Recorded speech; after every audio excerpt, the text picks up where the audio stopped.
Hey everyone, welcome to Judging for the Win. I'm Dave and this is my daily ruling. Today's question comes to us from the True Stories collection, as in it actually happened at an event that I was actually judging.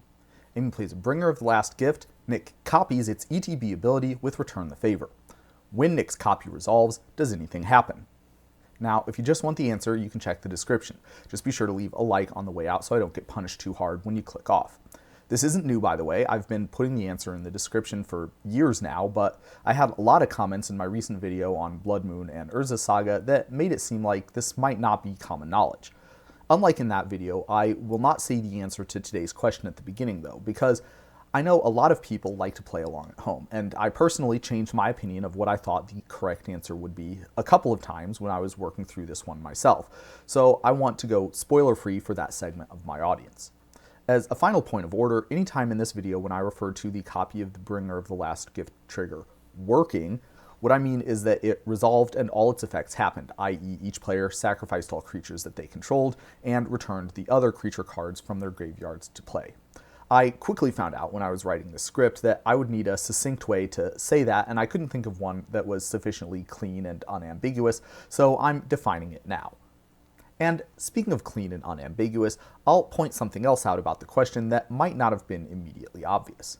In the situation that we're considering, Amy did cast the Bringer of the Last Gift. I specifically called that out in the original problem statement, but that wasn't strictly necessary. The if you cast it in the Bringer's ability is an intervening if clause, which means that this ability will not even go on the stack unless the clause is true. Therefore, it would not be possible to copy it with Return the Favor unless this clause was true also. I considered wording the problem statement in such a way that I didn't explicitly state whether the original Bringer was cast, but I decided against it even though that ambiguity might better approximate what a judge would probably encounter in a live call. It felt a little bit unfair, and there's enough interesting nuances going on here to make this a good question even without that extra complication. So before we get too far into it, intuitively, what do you think the answer is? Should the copy of the trigger work or not? And I really think this is an interesting scenario because there is no obviously correct answer, and indeed, some of the rulings for similar scenarios that you might be familiar with actually give conflicting results when applied to this one. For example, you might already know that if you copy a kicked spell, the game will consider the copy to be kicked as well. Likewise, you might already know that if you clone a Bringer of the Last Gift, the ETB ability will trigger and work provided that the clone was cast. The same is true if you have a superior Spider-Man enter as a copy of Bringer of the Last Gift, which is a very important interaction to be familiar with if you play Standard. On the other hand, you might remember my video about Galvanic Iteration and Memory Deluge, in which I said that if you copy this spell, you won't get any effect. And the same thing is true if you copy Converge spell, which is an important interaction to be familiar with in Secrets of Strixhaven Limited. By the way, this is why I give actual explanations and CR citations in my videos. If you just knew those rulings, it wouldn't be clear what the correct answer for the situation from the original problem statement would be, or whether they might apply to another related ruling. Understanding the technical details is critical to correctly applying the rules to generate a new answer as opposed to simply copying an answer from some other judge who's actually confident in generating one. So let's take a look at the CR then. We'll start with this line, which says that if an effect of the copy refers to objects used to pay its costs, it uses the objects used to pay the costs for the original. This means that if you copy a fling, the copy will deal the same amount of damage as the original, since the creature that was sacrificed is an object used to pay the original fling's costs. This is also why a copy of Memory Deluge or a Converge spell will not do anything. Mana is not an object, so the copy doesn't have a special rule that lets it look at the mana used to cast the original. The game just looks at the mana that was spent to cast the copy, which is going to be a null result if the copy was not cast. Although at first glance it might have seemed like one or the other of these might have been relevant to the Bringer of the Last Gift scenario, you can see from the technical background behind these rulings that neither one is applicable since there are no costs associated with putting a triggered ability onto the stack. Here's another point that you might have thought about. When you copy an ability, all of the characteristics and all decisions made for it are also copied. This is the reason why a copy of a kicked spell still counts as being kicked. Officially, kicked means that the caster decided to pay the associated kicker cost. Accordingly, if you copy a kicked spell, that decision is also part of what gets copied. Unfortunately, this is not relevant to the situation from the original problem statement because no decisions were made during the process of putting the original Bringer's ETB ability on the stack. Well, maybe there's another way that this rule can help us, though. It also says that copy effects copy all the characteristics of the original ability.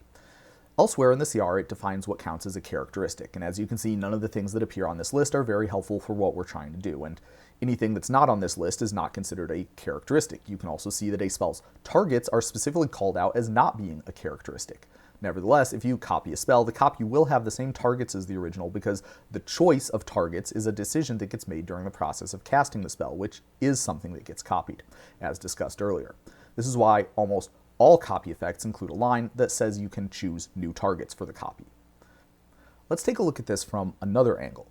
The intervening if clause in this ability says, if you cast it. Well, we know that a copy of an ability isn't cast, right? This is why if you copy an Ugin spell, you don't get to exile anything. Doesn't that solve the issue by itself? Well, it's a little bit more complicated than that. It is not possible to cast an ability, so if this was relevant, this ability wouldn't ever work. This line checks to see whether the bringer of the last gift was cast. Now, if you have an intermediate level of rules knowledge, you might be wondering still how this ability manages to function normally. After all, the bringer of the last gift creature on the battlefield is a different game object from the bringer of the last gift spell that was on the stack. So how would the game know whether you cast it or not? And the answer is that one of the exceptions referenced in that rule above is that an ability of a permanent can reference information about the spell that became that permanent as it resolved. Therefore, the game does indeed have access to information about whether this creature was cast as a spell. And this explains why if you use realm sketching to put a token bringer into play, its ability will not work regardless of whether you cast the realm sketching. Likewise, if you copy a bringer of the last gift spell with Storm of Saruman, the result is the same. In both cases, the game will recognize that you did not cast the token bringer of the last gift that entered the battlefield, so the check in this ability will fail. Now, both of these cases are a little bit different from what we were talking about in the original problem statement, so let's take a look at how that clause would apply in a situation like that. If you copied the ETB ability, would the game be able to access information about whether the original ability was tied to a bringer spell that was cast? And to answer that, let's take a look at this rule here, which says that a copy of an ability has the same source as the original. Therefore, the it in if you cast it refers to the original bringer of the last gift. This makes it look like the ability should work, but there's one more detail that I haven't talked about yet. Thus far, we've talked about what if means, what cast means, and what it means, but it really turns out to be critical to the question what you means. In Magic, the words you and your in an ability always refer to the ability's controller, and as you might have guessed, the controller of a copy of an ability is the person under whose control it was put onto the stack.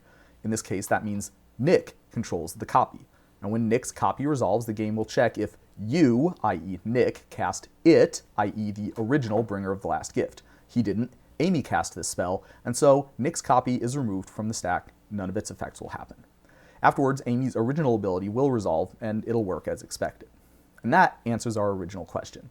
I hope you aren't disappointed in this answer. After all, I could have just presented it right up front without working through all of the dead ends that I covered along the way, and if I did, it probably would have been even less clear why I graded this as a 4-star question. The fact is, this is a difficult question, but it's a different sort from the kind that I usually deal with. The difficulty does not come from needing knowledge of some obscure rule or complex process. Rather, the question requires very detailed knowledge of a specific rules topic, as well as the ability to pick out and focus the important detail without being distracted or misled by the irrelevant ones. I'll confess that when I first took this call, I personally missed the key point and I ended up giving the players the wrong answer. Not only that, but I consulted 2 other colleagues about this question, each well regarded for having excellent rules knowledge after I started to have second thoughts. Their opinions on what the correct answer should have been were divided, and none of us considered the significant detail of which player had cast Bringer until the next day. In a strange way, I feel like this question would be easier for someone with less rules knowledge because they would have less complications competing for attention in their mental stack. Especially if you're a frequent viewer, you might be used to seeing a clean, concise explanation that touches on all the important points and highlights the potential pitfalls. Unfortunately, in real life, judge calls don't come labeled with star ratings, and there are no indications of whether you're reasoning correctly or missing an important point. Experience can help make the path to the right answer and explanation straighter, but it's no guarantee, and I hope this is encouraging to people who see my organized, scripted videos every week and wonder whether I ever feel like they do. I assure you, I do too. I just don't typically show the hours of research and revisions that I go through in order to make my explanations seem so polished, but Today, at least, it seemed appropriate to show my process to a solution instead of just the final answer. And that's all I have for you today. How did you do? Join me again next time for another ruling. Until then, I hope you have a great day.